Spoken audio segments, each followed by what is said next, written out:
Meghan trying to hide something from her dedicated fans with these pictures?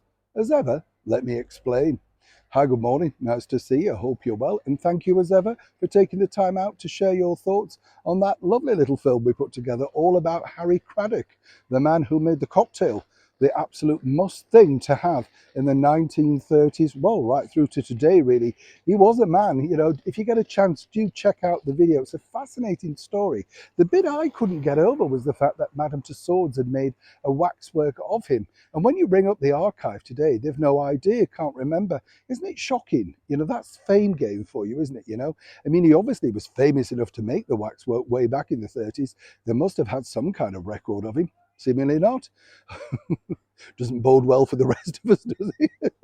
You imagine you're going and just somebody will say, oh no, you've been melted down to a bag of M&Ms or something. Frightening stuff. Well, that be the case, of course, for the former royal known as Meghan Markle. I went to that unveiling at Madame Tussauds of her and Prince Harry. Strange situation when you think, because they're so lifelike, it's quite spooky, even though, of course, the Duke and Duchess of Sussex had not posed for the waxes. Simple as that. But as we saw recently, Meghan does like to keep herself in the limelight, and more importantly, these pictures just managed to fall into the clutches of the tabloid newspapers, those pesky tabloids that Prince Harry cannot stand, toxicity, all that sort of stuff. How dare they invade his privacy? You get the picture. Now, these pictures were strange in themselves, because what we saw was Meghan going for a hike, it said, with her friends, but really not necessarily friends, more business associates, people that have helped shaping her comeback.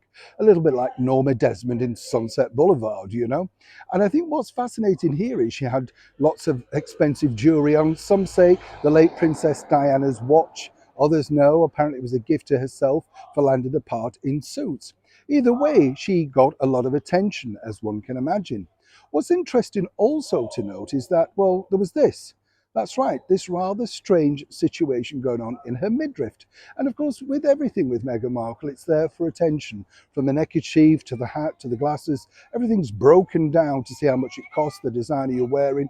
You get the picture. What was that particular strange looking contraption beneath Meghan's expensive designer vest? Of course, it was there to get a lot of attention, Could Meghan be expecting their third child, even though they picked up an award saying they were only going to have 2 children? Could that be the greatest speculation? What was the bottom line? Lots of people, well, speculated, but very few found out.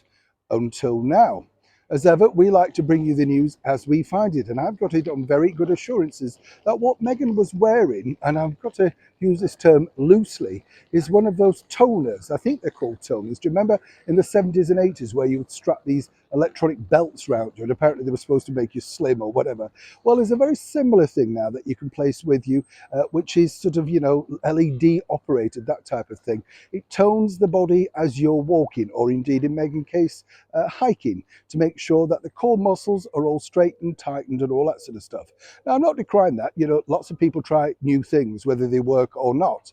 But for all of those speculating, as Meghan no doubt was hoping that they would, is she expecting another child?